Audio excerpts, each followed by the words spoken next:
Welcome back to my dad's podcast, season 2, My Black is Transnational. Follow him on Twitter or Instagram. Hope you enjoy the show. Bye!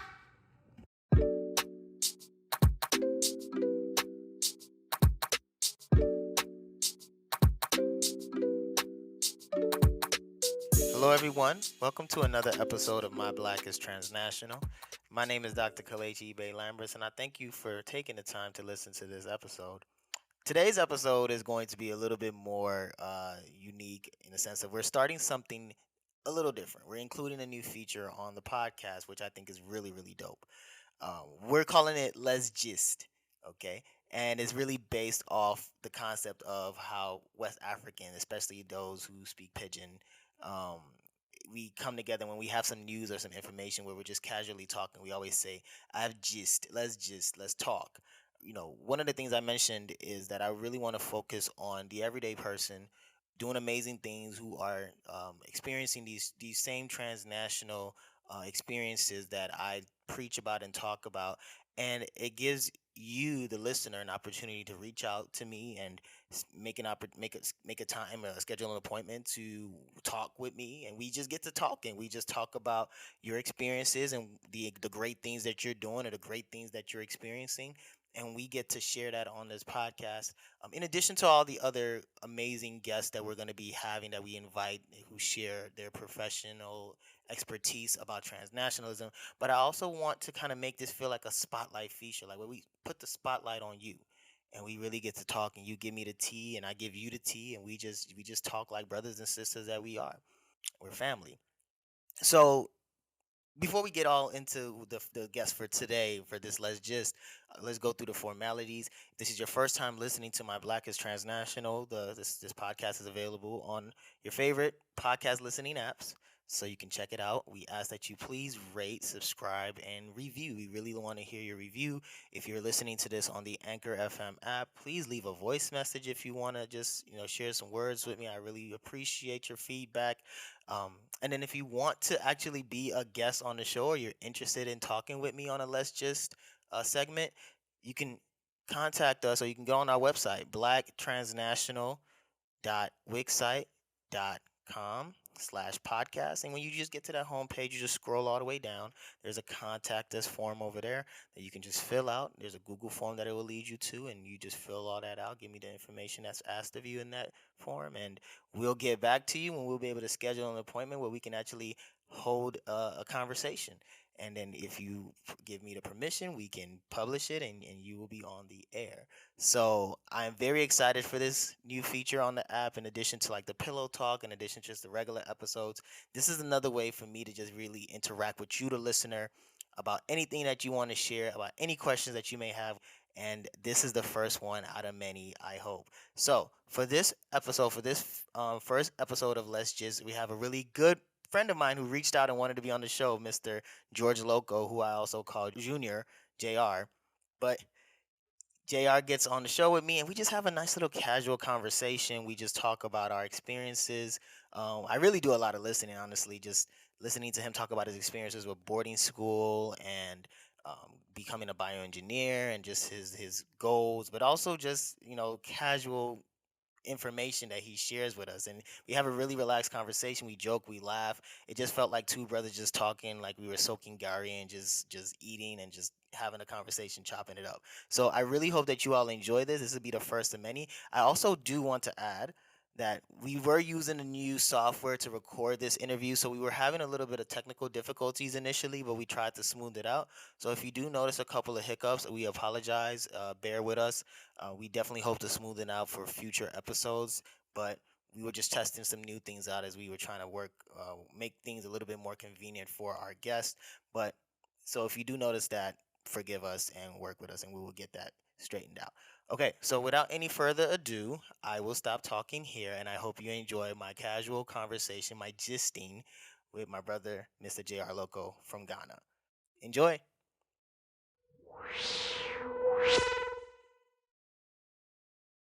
Hello, everyone. Welcome to My Black is Transnational. And on this show, we have a special guest here joining us for the first time is a good brother of mine. This is my little bro from Ghana. I'm glad to have him on the show. He hit me up and he was like, "Yo, like, Kels, when you gonna put me on the show?" And I said, "Right now, I'm gonna put you on the show right now.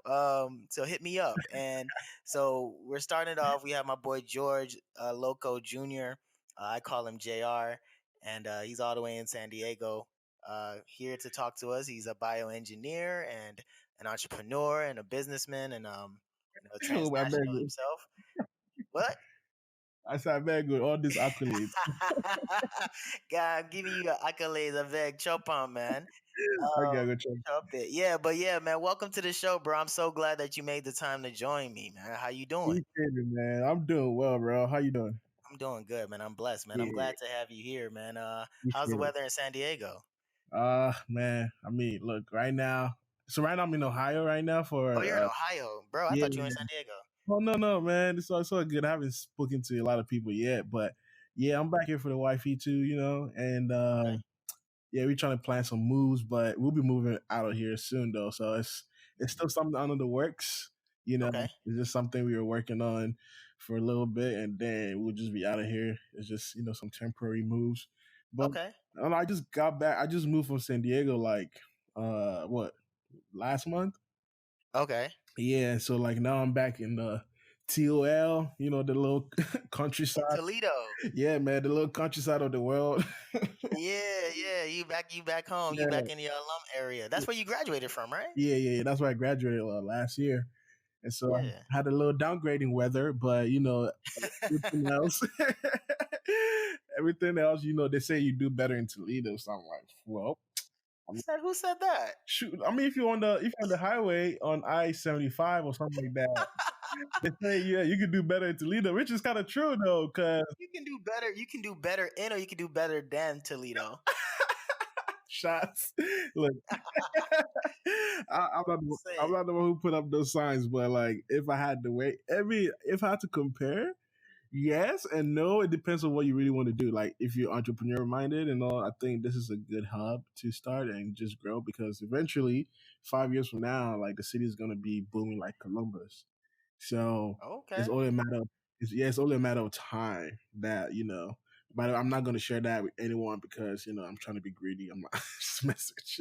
okay. Well, look, don't share to anyone. Keep all that to yourself. Keep all of that. No, but seriously, so yeah, obviously you moved. So okay, tell our listeners since you're on the show, let us know a little bit about you and who you are. Introduce you a little bit. I gave you your accolades, so you give us who you are. The last time I had this kind of question was in primary school. Yeah, tell me, tell me about yourself.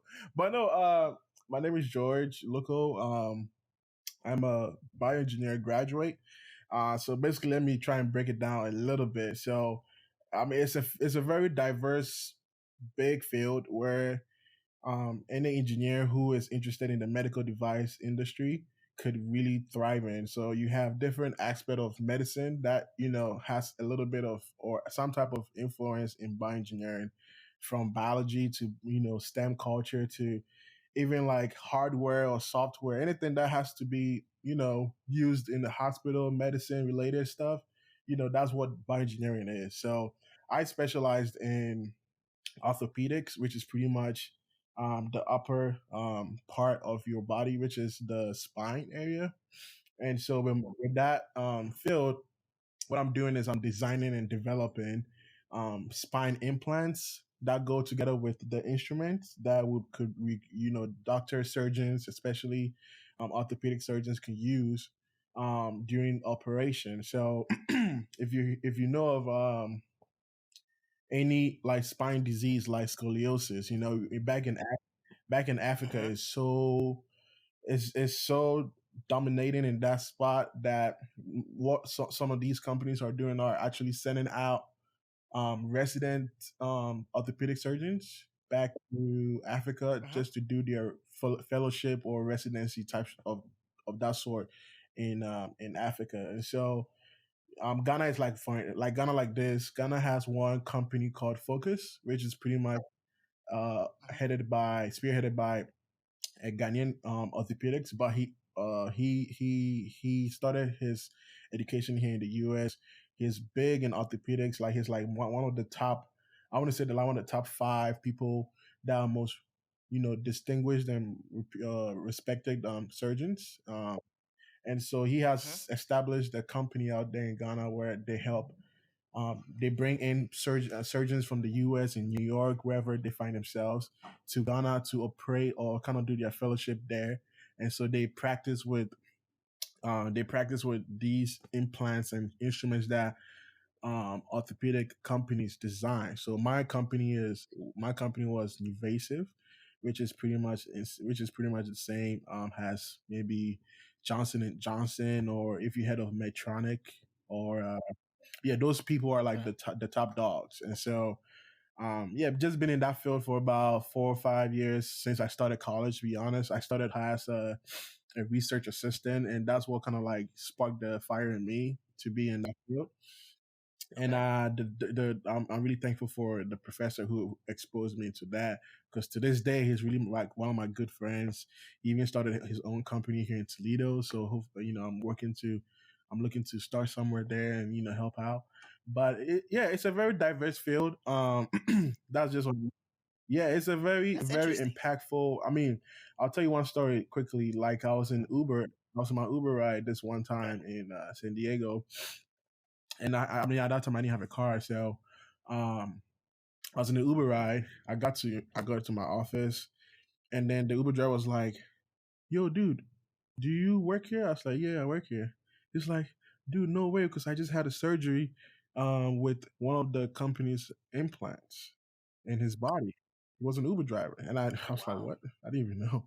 He was like, "Dude, I'm really grateful. I'm really thankful, because since I ever had that surgery done, like I'm talking about people who are probably like 50 plus years who couldn't walk because of the pain at the back, or they couldn't straighten themselves or stand up Mm. right like the way we all do these days. um you can see how much impact it makes, in people's life. Like they are very grateful. They are very, like, they have all this positive energy exuding out from them. And so it's really rewarding, if not for the fact that you're doing for the money, but the fact that you're saving lives, making people's lives better, bringing families together. It's crazy, like stories upon stories upon stories, how people become better in this way just because they had a surgery. So it's a very rewarding field, I'm not gonna lie. I'm hoping in the future, maybe 5, 10 years from now, man, I'll take this back to Ghana and just make this huge impact with scoliosis. Because I mean, look, it's a big task that you have to take upon yourself. But I tell you this, like, it's more rewarding to save lives and see these kids walk again than just going behind the money. So, inshallah, let's pray, man. We'll make it. We'll make it. Amen, amen. So look, you just brought it up, and I feel like you just covered this interview all of a sudden like one breath.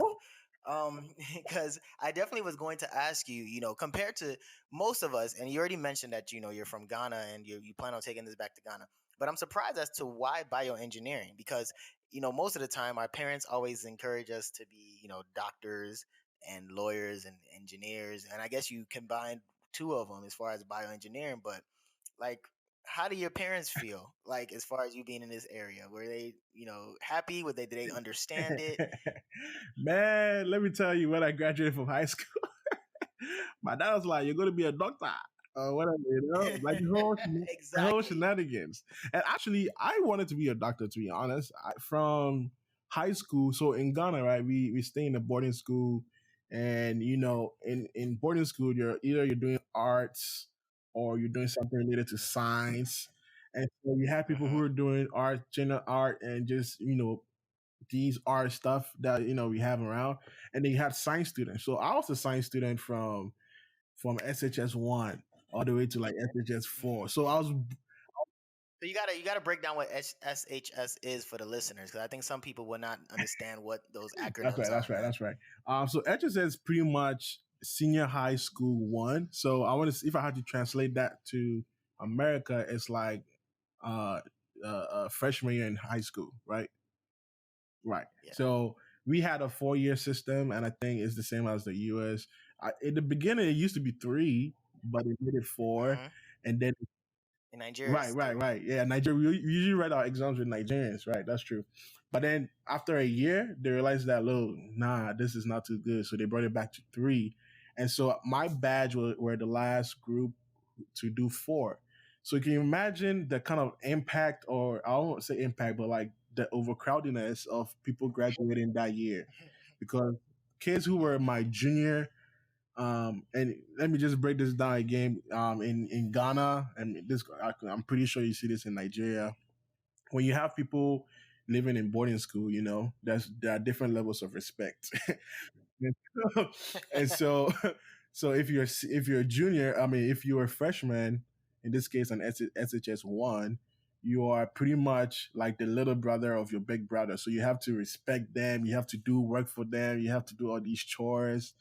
And then if you are even if it's just a year above, which is maybe like a sophomore or a junior, or in this case SHS 2 or 3, you can still command. You're like the big brother, so you can send your little brothers to go fetch you water or go make me a meal, that kind of stuff. So I mean, Right. I'm going to spill all that beans here.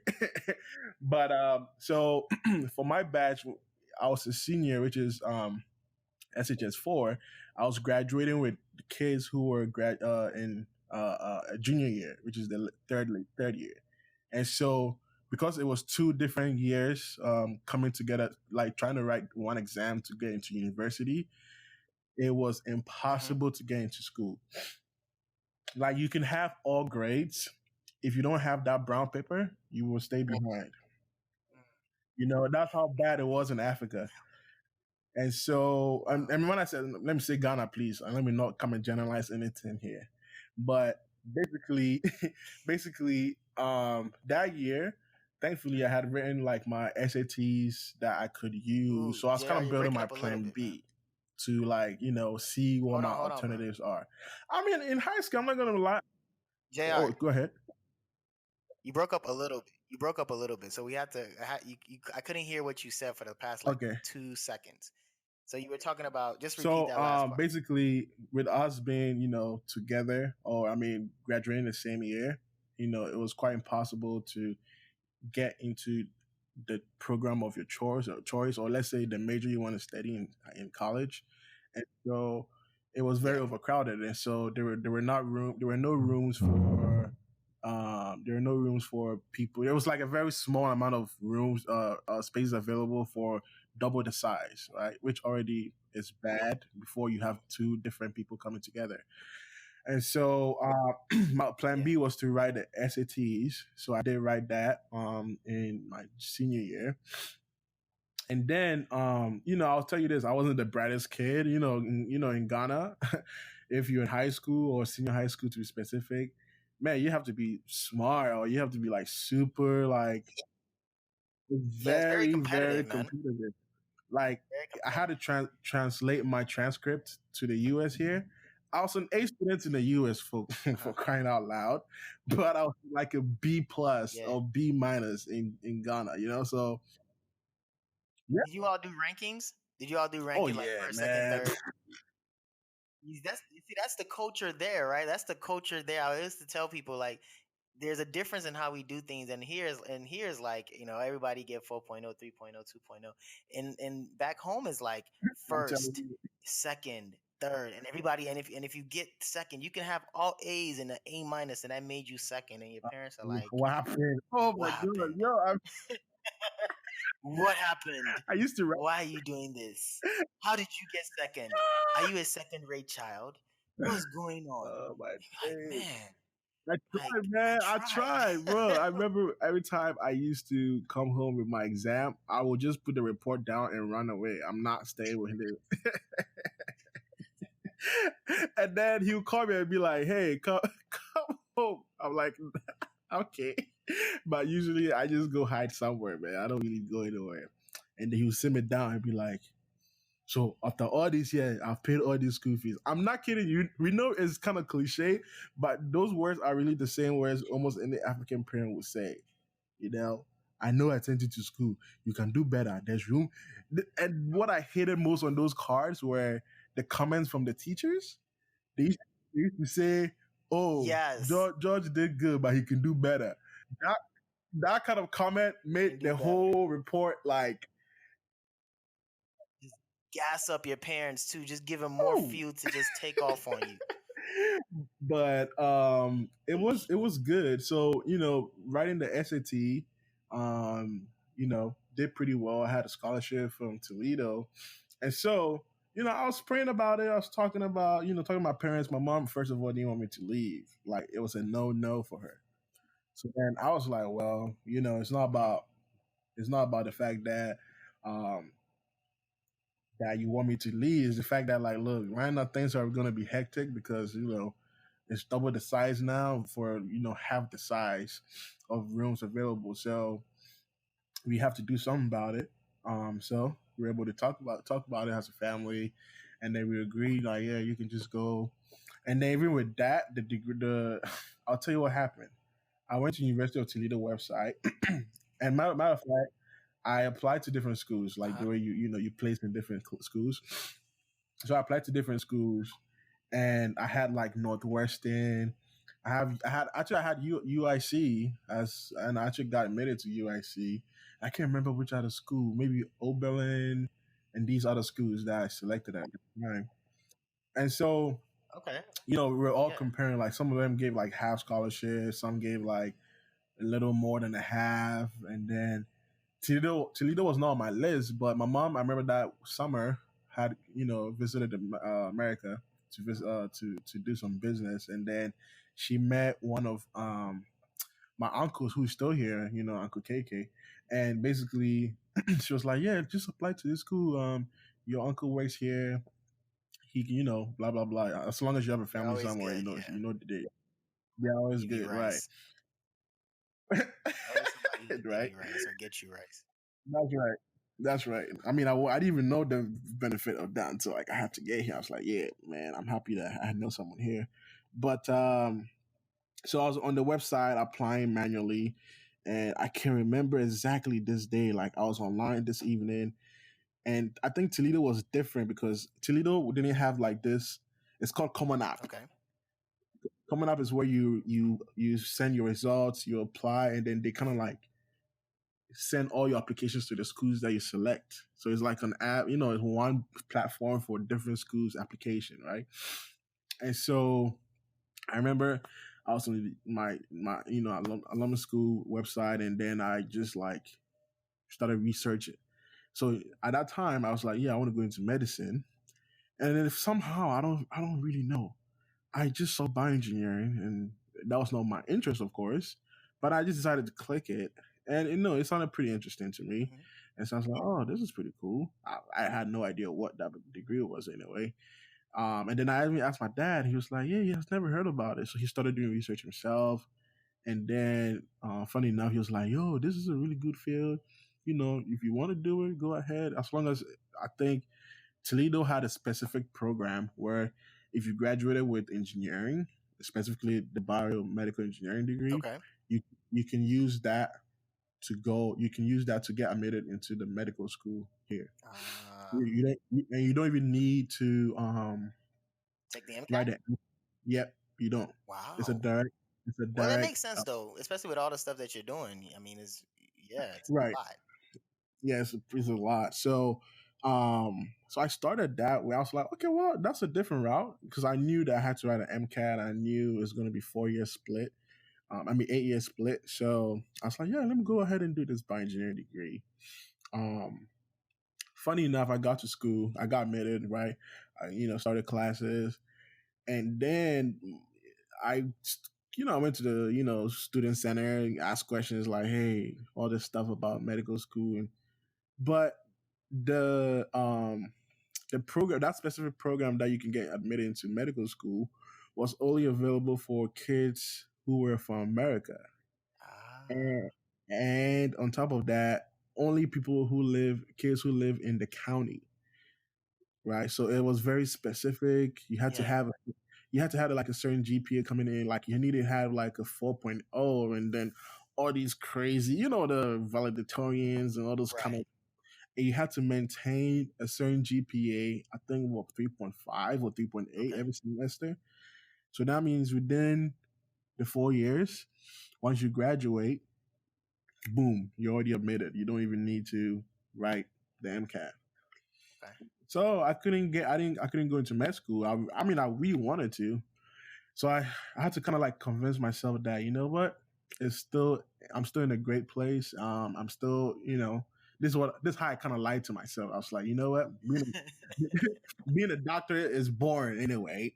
Right, right. It ain't nothing. They don't make no money anyway. As a Right, doctor. right. And so, Yeah. shoot, man, I'm about to just be more. This is why I said this. I'm about to be more practical because I feel like doctors Right. are just sitting down in the office and just prescribing things to you. And so, me, I'm gonna make my hands work. Blah blah blah. So that was my story to go, and I was like, I just carried that with me the whole time. But I really wish I had went to med school. I'm not gonna lie. I mean, I had a GPA for it, all that stuff.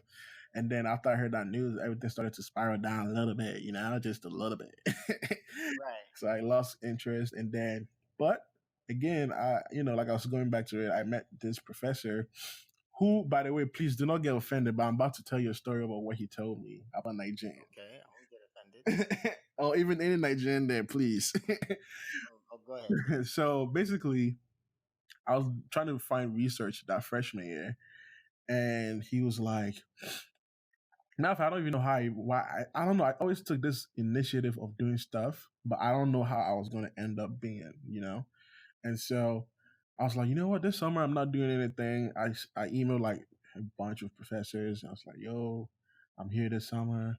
I don't want to get, you don't have to pay me. I just want to get the experience, that kind of line to make them feel like, yo, this guy's serious. So Uh-huh. I told him that, and I had a couple of interviews with these professors, and then this one Indian guy, he said, come to my office. So I came. Funny story. I came. He was on the fifth floor. I kid you not. He was in the elevator. I didn't even know who he was because on the website he didn't have a picture. And so we all got off from the elevator, and then he turned around. He's a short dude, right? He turned around. He was like, "Are you George?" I was like, "Yeah." He was like, "Okay, come into my office." As we were walking, he stopped me. He was like, "Are you Nigerian?" I was like, I was like, "Huh? No." He's like, "Good. All right, follow me." He said good. Yeah. So I don't know, man. Nigerians, man. Y'all, you know how it is, man. We know how we Yeah, are. We are we make everywhere. noise everywhere. But basically, so I go in his office, and then he was like, "Are you sure you're not Nigerian?" I was like, "No, I'm Ghanaian." He was like, "Oh, good, good. Nigerians, you can trust them." I was like, "Huh?" Basically, so he's a professor, right? But he's a surgeon as well, and he did his Okay. residency in London or wherever it was. And because he was like the head of surgery department at that time, he had a lot of residents from Nigeria who just come shadow him. But basically, this guy was like, "Yo, Nigerians, if you take them to the lab, they want to take the corpse or the what you call it, the The cadaver, cadaver? and take it home." What? Exactly. Wait. Hold on. They want to take the cadavers home? And then I'm sitting here like, Wow. okay, I know this guy. Which nine? On behalf of all Nigerians, I refute that statement. Like That's why I had to give a automatically. disclaimer. We're Nigerians. That people are coming straight from the Bro, I village. had no idea. I was not ready. But then Uh-huh. I had to tell him That's like, funny. oh, Nigerians, they don't do that. Like, what? Why would you? I was like, I even made a joke and said, you know what? For all you know, Ghanaians even do it. I had to just Relax. make it seem like, oh, it's not true, blah blah blah. But apparently, well, he was joking about it, obviously. But then I was That's like, funny. that can't be your first joke, really, right? That's funny. So yeah, I mean, if after that we were cool. He's really like one of my good friends. He's funny. His humor is very specific, so you can't really get his humor. So it's like you have to really be around him to know what he's saying. He has a lot of Inside, inside right? jokes. Yeah. But you know what? It's funny. I love the story, and interesting. It's funny how you just kind of walked us through because I was really enjoying how you just built us through from boarding school all the way to how you got to Toledo of all places, and decided to pursue biomedicine. But one thing that's interesting, because now we joked about Toledo earlier and talked about like how there's nobody there's and all those little things. But I want to know, from coming from Ghana and being in America as a young black man from Africa, and how was that experience like for you, getting used to the American life? Like, how was it connecting with African Americans? What was your relationship like? Did you notice a difference where like how did you build your community, and how did you Right, find right. yourself in America? I would say that, man, my wife even tells me this. She's like, I'm FOB, or I still got my FOB stuff in me, right? But jokingly, I mean, I always make fun with it. I'm like, of course, like, what did you You said Afro FOB, beats or FOB, FOB? which is fresh off the boat.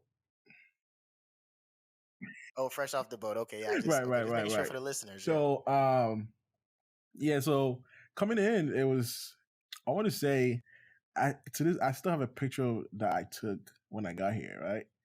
And I was just looking back and like, man, I have really like physically grown, but also mentally and I think culturally as well, I've grown to become like, Hmm. I won't even say I've adapted to it, but I want to say I can single out all the kind of cultures I think I can be cool with. So Hmm. coming to America, right? I had no idea. I think if I have to just say from a layman's view was, oh, I came to America and we saw these skyscrapers on TV, but Toledo was the disappointment. I was like, man, what is all these village boys doing here? Yeah, I tell you, Toledo let man, you the down. Ain't got downtown no is like, I skyscrapers. don't even want to talk about it. But yeah, so I mean, coming in, I had no idea. I guess I was kind of really, I was scared, but at the same time, like, look, my mom dropped me off, and then boom, it was just me and the world. And so I was like, yeah, You said your mom dropped you off, right. and boom, you're an immigrant. It's me against everybody right now. And it's funny because like I think they have Right. like this international student conference thing, and we kind of like it was a bunch of Africans. So I was like, shoot, and I was very excited because I was like, oh, I thought I was the only African here, right? But I didn't know we had these student groups that help around, with international people, students, and cultural people and all that. And so I was really excited. I was like, you know what, I'll do well. I'll be fine. But coming in, I had a friend from Ghana who Ben is his name. He's actually in Los Angeles right now. But I met Ben prior to coming. I met Ben before coming to America. Funny story. It was not, yeah, like real life Not the movie, Benedict. His name right? is You're Benedict. talking about real life. Yeah. Got Weak. you. Coming to America. Okay. You said coming to America. That's why I had You to. got me I'm crying. sorry. I had But to. Ben had hit me up on Facebook saying like, "Hey, I saw that you're going to University of Toledo," and this is like, let's say, months before I was coming to the U.S. And so I was like, "Yeah," we started talking, and then we met up like a week before he was traveling or coming to Toledo because I think I was coming like a week or two after that. And so we met up, we hang out, and then the night that he was traveling, we still went to dinner, we ate, we chilled, and then I was like, "Yeah, I'll see you when I get there." So when he left a week later or so, um, I met him. He lived in a different dorm, but we still met up. He met my mom at that time as well. So I was like, you know what? I already have a friend here, so it's kind of like relaxing because I was like, I was not at that stage where I'm like, man, I Mhm. have no idea who is here, or I have no friends. But at least I knew, like, if anything, I can hit up Ben and we could probably go eat or struggle together, type of thing. Right. So, long story short, or I guess I'll keep Right. talking, but we just kept, kept that relationship going. We even took like his damn near like my best friend at this point, but we did that. But then we also had our own circles that we started developing, and so I was in the dorms with another guy called Harry, and Harry was from Haiti. Oh no, he was from Pennsylvania, but his family is from Haiti, Haitian. And so I was like, Haitian. okay. Yeah. Luckily, I want to say, thankfully, I was in the national house or in a national dorm where they had this bunch of different people from different parts of the world living in that dorm, and so I didn't. Right, right, right. So I didn't really feel displaced. I was like, oh, you know what? Maybe someone next door is from somewhere. So we, but it turned out that it was not like that though, because my entire floor was just Americans. Matter of fact, I want to say the entire dorm was mostly Americans. You just find a few dots here and there from somewhere else. But yeah. So I started with my roommates. We started having conversations, hanging out, working out, and then I was kind of like learning from him. I would say, like I was looking at how he lived, like from shoot, this guy used to eat like a this guy used to eat like a machine, bro. This guy, I'll cook my rice and stew and put in my fridge. This guy will come and eat my rice and stew because he was Haitian, right? So he knew that rice and stew. Like, But first of all, bro, to your credit, man, your rice and stew. Just for those who don't know, Jr. know how to throw down. All right. So I've talked about I did another show, another episode that talks about African food and keeping the food here in America. Man, oh, Jr. know how to throw some good jollof rice and some stew. It's fire. Had my wife, my lady at the time, searching for this brother. Just like, where is he? When he JR, coming around? Like, when JR Jr. restaurant coming coming back? up We were soon. in Champagne. When he coming to visit? Oh, I'll tell you that. Ooh, yeah, but so I think even that got me mad. But at the same time, I kind of like I want to say he was like my at that time he was like my bro, which he is my brother, at this point. And so he was, I don't say he was showing me things, but I think I was just kind of like picking up on certain things, like maybe how to talk to girls, or I don't say he was the best at talking to girls. Sorry, bro, but he, I want to say like I could see how he was relating with people, or the girls on the floor. I'm like, yo, but it's funny because the girls on that floor, we were the only guy room on that floor, and so we were just like having people come into our room randomly. We liked attention, so we open our door and just blast music, and they would just get written up. Just the whole trouble shenanigans stuff, right?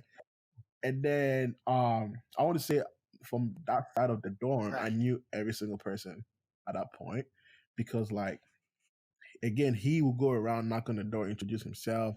So I used to go around with him, and all that whole stuff started, and that's how I actually just getting to know people and kind of like expanding my circle from there.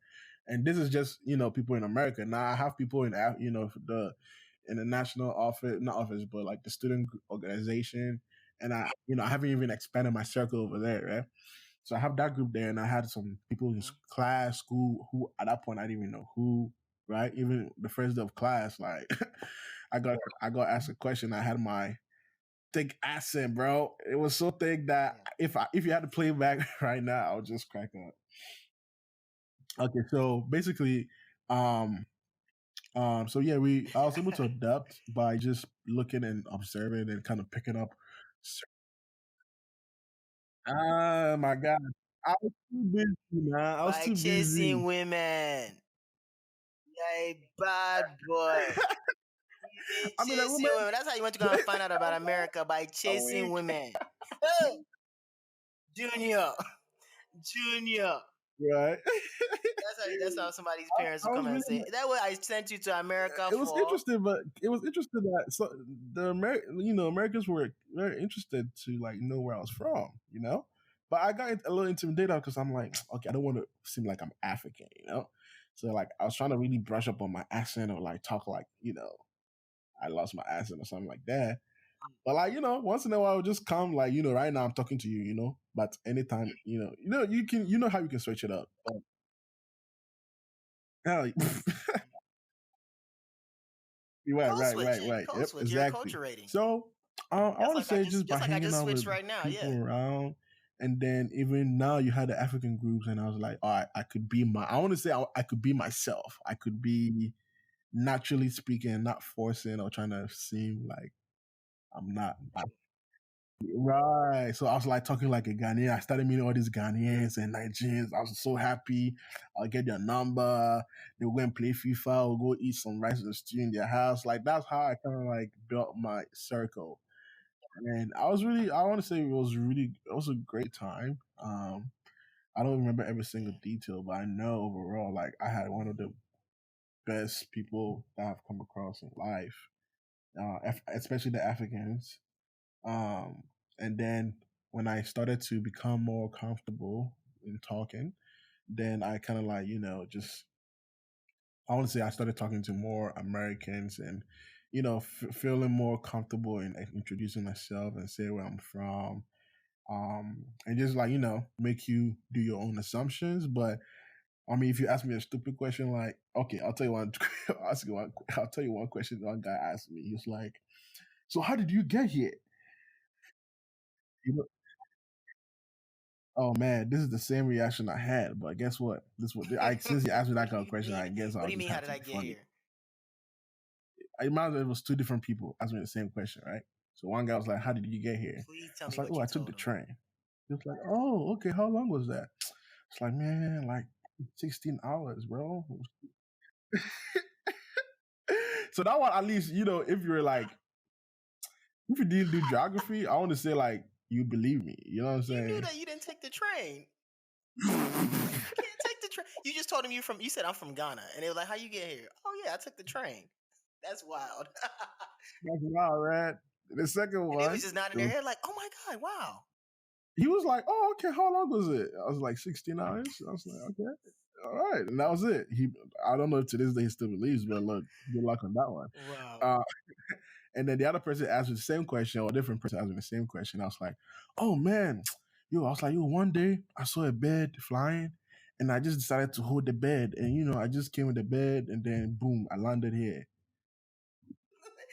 Boom, I'm an immigrant. That's crazy. Wow. I had all those sound effects too. That's so funny, yo. Oh man. Okay, so real quickly, we got a couple like about 10 minutes or so left. But I wanted to really quickly get your insight since you just well described that.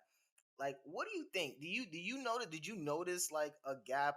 Did you ever see any type of like beef or anything between your African friend group and your African American friend group, or was it like did people get along, or what did you notice? Right, right. I want to say I saw a little bit of people, blending in nicely and not doing wrong, and then I saw the, separation at some point. I want to give you a typical example was at the parties, right? We used to throw these bangers, African night parties. We have all the frats come in and Africans came in. So at that point, that specific time, everyone was great, and I would say everyone was cool with each other because we had a mix of Africans and African Americans, especially the frats. But then during the party, it got to a point where the frats would start stepping, and then sometimes things turn sideways and it gets into a fight. And so at that point, Africans hated that all the time because you know how we used to party. We party like party till like 4 a.m. Absolutely. and we still go, but because of the fights, we have to close early. So we used to get mad about those situations all the time. I want to say it happens almost any time at this point. Wow. And so that was the separation a little bit. But then when it came to the events, you had some African Americans coming to our events, even participating. Like you had, like I'm telling you, I was the president of our ASA group, and I had like models, and all the models were African. I mean Americans. And Okay. so they modeled in our dashikis, our African prints, and then we had like Africans, of course, doing the same. And you even had people dance. It was so our group. I want to say our in our school, it was a good mix of some people easily coming and blending in and actually wanting to learn, and then you had other groups who were like, "Yo, man, you're a booty scratcher," that. The African Right. booty scratcher, you would call that too? I feel like we've all been called that. Like you've been African booty scratcher at least one Oh point in yeah, your yeah, yeah. life. If Hopefully it was not, a then you're joke not and I didn't take African. it too serious. But but if you tell me now, I'll be pissed. I'll be like, oh really? Okay. But yeah, no, I think we have been called that, and we take it.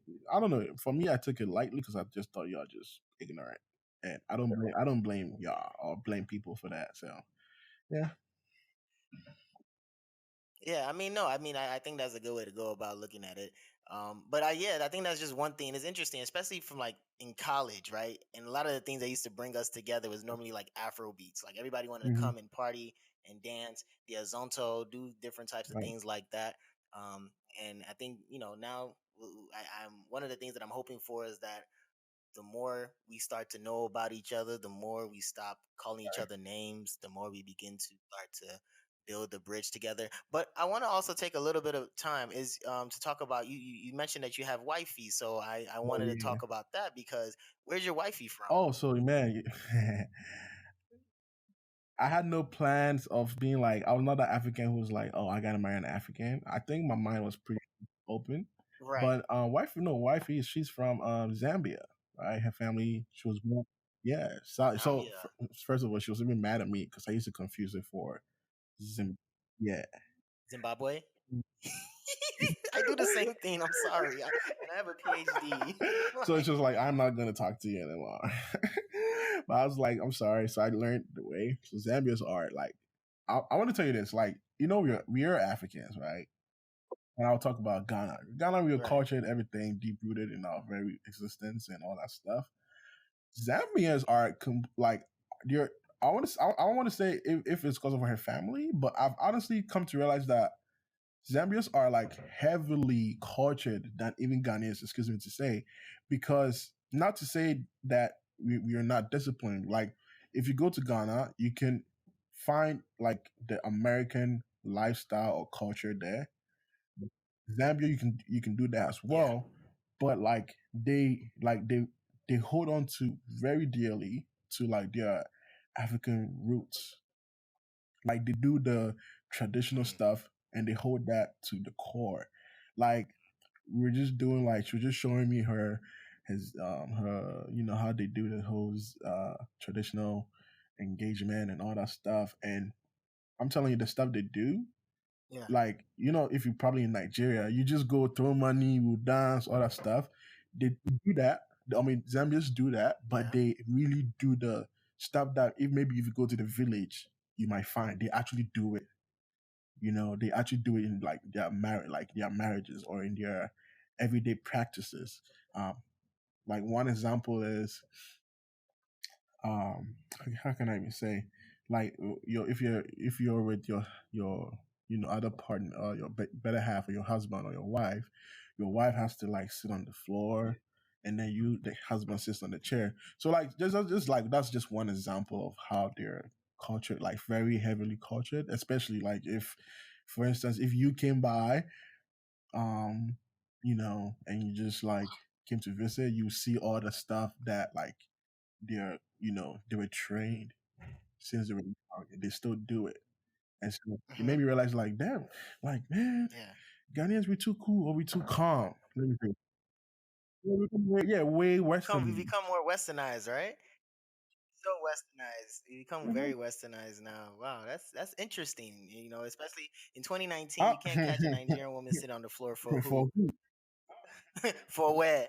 You can Like put, who's sitting you on the can feel floor the brand for fine. Huh? nobody? So no, that's man. I mean, that's beautiful, man. So what do you like? What are your plans moving forward, man? Like, I mean, you've graduated. You're doing the bioengineering. I think you touched on how you want to go back and use help with taking care of scoliosis and stuff. But I also know you mentioned you have some business ventures that you got going on. So what are other things that you're trying to do now that you're in America and you're trying to take advantage of all the things that are happening in Toledo? Right.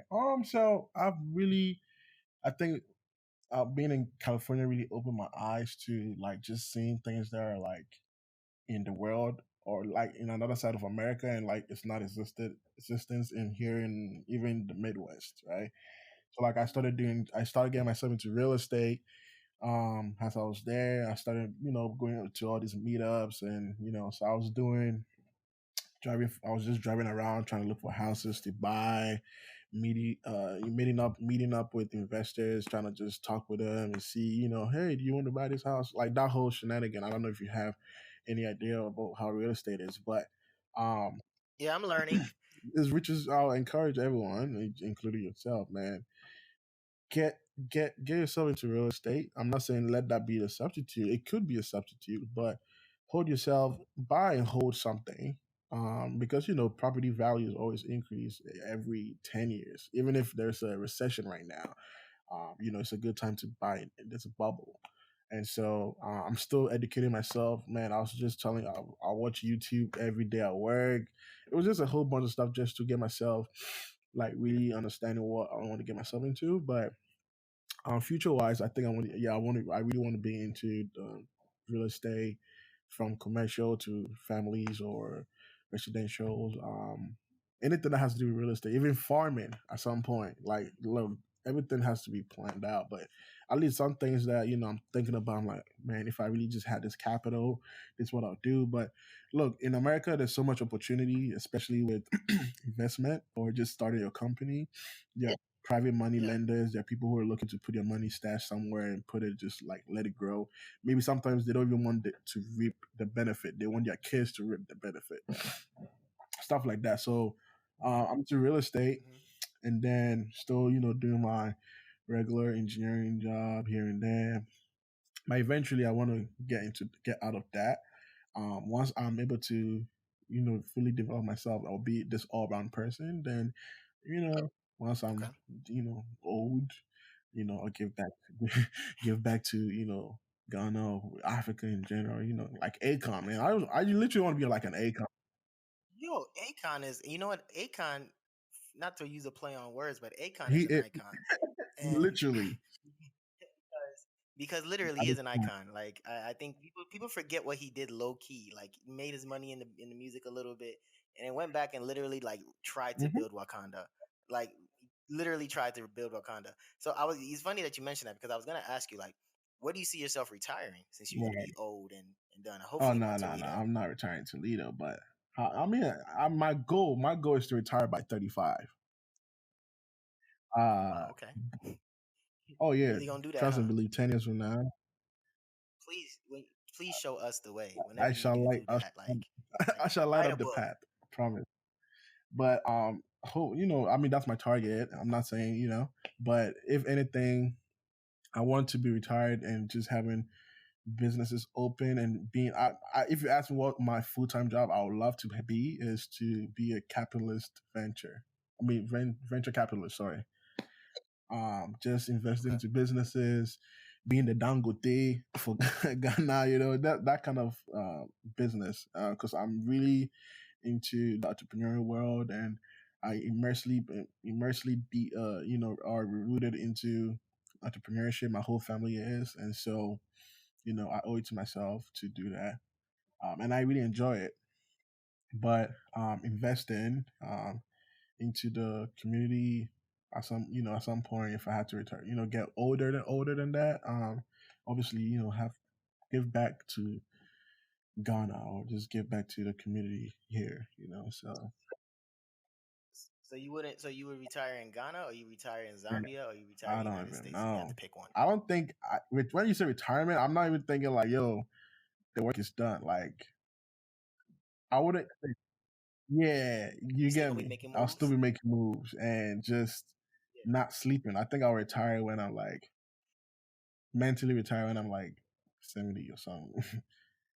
Yeah, I want to stay. So you're gonna be bouncing between all places. That's Yes, what you're sir. saying. Yes, sir. Man, you are legit a transnational man. So we will, man. I appreciate you taking the time. We're gonna kind of wrap up. We're kind of pressed for time, man. But I appreciate you sharing with us, with the listeners, and me, like as a listener, playing that role too. Just your story from boarding school to bioengineering, and just all the things that happen in between, and all the things that happen in that little town in Toledo, and then going to San Diego and learning, and then coming back.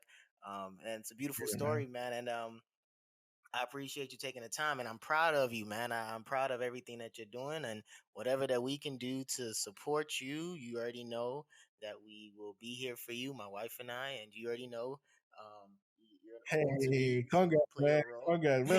So When I found out thank you, you, man. Thank I you. was Play like, a role. Just play a role. You know, the Uncle Gang and the Auntie Gang is a real thing. It's a real He's thing. I've been telling people, uncle and auntie gang, yeah, we're a tribe. yeah, We're about to do this. This baby, the kids are about to come out being loved and supported. So we're very excited for what's to come. And so yeah, if you want to share with the listeners like how they can, find you, are you on Twitter, on um, Instagram, Facebook?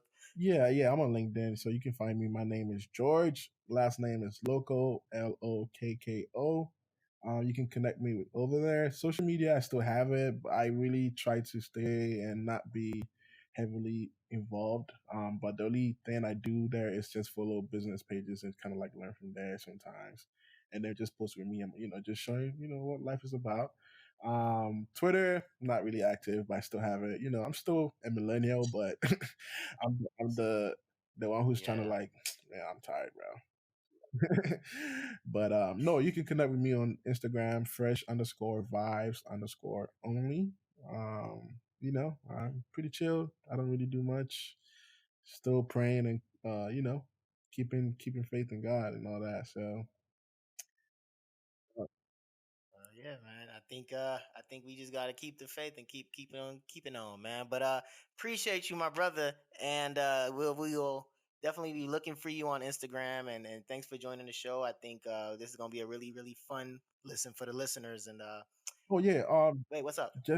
just just to mention, last thing was I have this networking Oh yeah, event let us know. network yeah networking event I'll say business. I started back in San Diego. We do Sunday brunches for trying to connect the Africans and the African American community together. So Oh, um, nice.